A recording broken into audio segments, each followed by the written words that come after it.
சிரிப்புகளும் சிந்தனைகளுமாய் 2008 தங்களுடன் இன்னும் சில சந்திப்புகளுக்கு வாய்ப்பு கிடைத்தது. சினிமா, அரசியல், இலக்கியம் என்று உங்களின் மாறுபட்ட பார்வைகள் பலவற்றை அறிந்தபோது மிகுந்த வியப்புற்றேன். பெரும்பாலான உரையாடல்கள் ஆன்மீகத்தில் தான் முடிந்தன. மூட நம்பிக்கை என்று நீங்கள் கூறிய பல சாஸ்திர சம்பிரதாயங்களின் பின்னால் இருக்கும் எனக்கு தெரிந்த லாஜிக்கை நான் சொன்னபோது பொறுமையோடு நீங்கள் செவிமடுத்தீர்கள். தாங்கள் கொடநாடு போவதற்கு முன்பாக நான் எழுதிய காலச்சக்கரம் மற்றும் ரங்கராட்டினம் ஆகிய நாவல்களை தங்களிடம் அளித்தேன். புத்தகங்களை வாங்கி பார்த்த நீங்கள் இவையெல்லாம் எங்கே எப்போது வெளியிடப்பட்டது என வினவினீர்கள். 2007 நவம்பர் மாதத்தில் கவிஞர் வாலியின் கரங்களால் வெளியிடப்பட்டதையும் கனிமொழி முதல் பிரதியை பெற்றுக்கொண்டதையும் சொன்னேன். கனிமொழி பெயரை சொல்லியிருக்க வேண்டாமோ என்றெண்ணி உங்கள் முகத்தை பார்த்தபோது இம்மியும் முகபாவம் மாறாமல் புன்சிரிப்பு மறையாமல் தான் இருந்தீர்கள். கொடநாடு செல்லும்போது ஓய்வு நேரத்தில் படிக்கிறேன் என்று புத்தகங்களை எடுத்துக்கொண்டீர்கள். 2009 பிறந்தது. பிறக்கும் போதே நாடாளுமன்ற தேர்தல் களமும் சூடு பிடித்தது. 6 மாத காலம் அரசியல் மும்முரத்தில் இருந்தீர்கள். அவ்வப்போது மின்னஞ்சல் மூலம் சில கருத்துக்களை உரிமையோடு உங்களுக்கு அனுப்பியதுடன் சரி. 2006 சட்டப்பேரவை தேர்தல் முடிவுகள் போலவே 2009 நாடாளுமன்ற தேர்தல் முடிவுகளும் உங்களுக்கு சாதகமில்லை.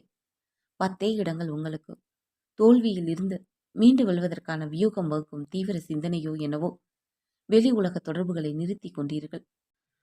செப்டம்பர் 2, 2009 புதன்கிழமை அன்று பொது நிகழ்வு ஒன்றில் பங்கேற்க சென்று நாட்டு நடப்புகள் எதையும் கவனிக்காமல் இருந்துவிட்டேன்.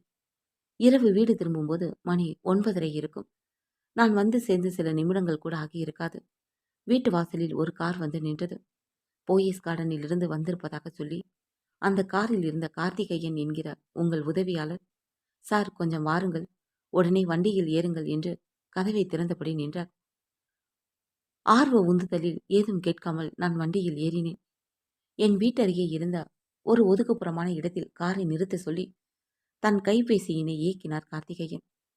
எதிர்முனையில் குரல் ஒலித்ததும், அம்மா, சார் இங்கே பக்கத்தில் தான் இருக்கிறார் என்று உதவியாளர் கூற, கொடுங்க என்று சன்னமாக எனக்கும் கேட்டது உங்கள் குரல். வாங்கி குட் ஈவினிங் மேடம் என்றேன். நரசிம்மன், நீங்கள் கூறியது போல் ஒரு சோகமான சம்பவம் நடந்துவிட்டதே. என் மீது நீங்கள் காட்டிய அக்கறைக்கு நன்றி. விரைவில் நேரில் சந்திப்போம். Good night என்றீர்கள்.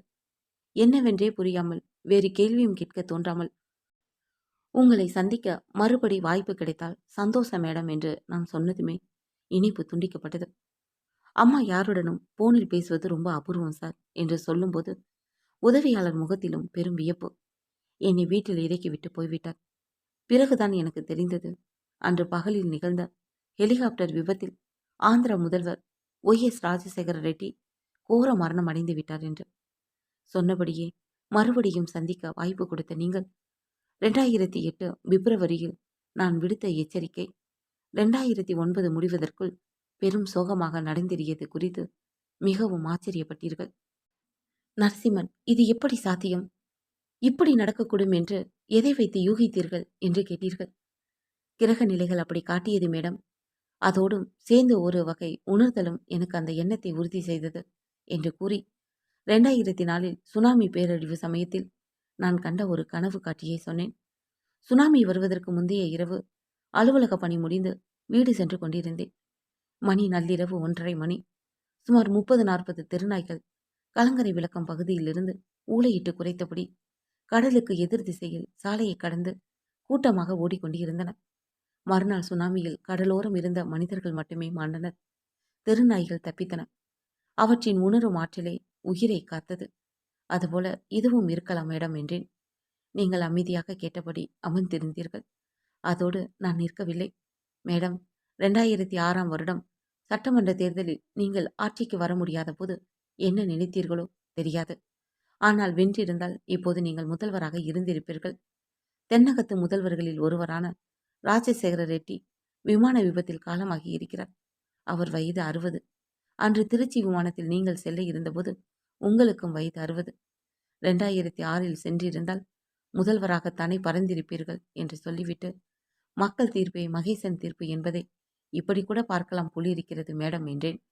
வழக்கமான புன்னகையுடன் ஐ எம் கன்வைன்ஸ்டு என்று மட்டும் சொன்ன நீங்கள் எனக்கும் சில நம்பிக்கைகள் இருக்கிறது. வரும் ஞாயிற்றுக்கிழமை மறுபடியும் வாருங்கள். என் பூஜை அறையை நீங்கள் பார்க்க வேண்டும் என்று கூறினீர்கள். ஞாயிற்றுக்கிழமை அதிகாலையே கார்டனிலிருந்து வண்டி வரும் என்று உங்கள் உதவியாளர் சொன்னார்.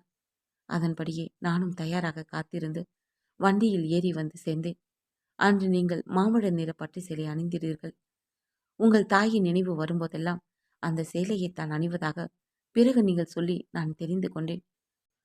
நெற்றியில் செந்தூரக்கோடு பளிச்சிட்டது. அது ஆஞ்சநேயரின் செந்தூர கலவை என்றீர்கள்.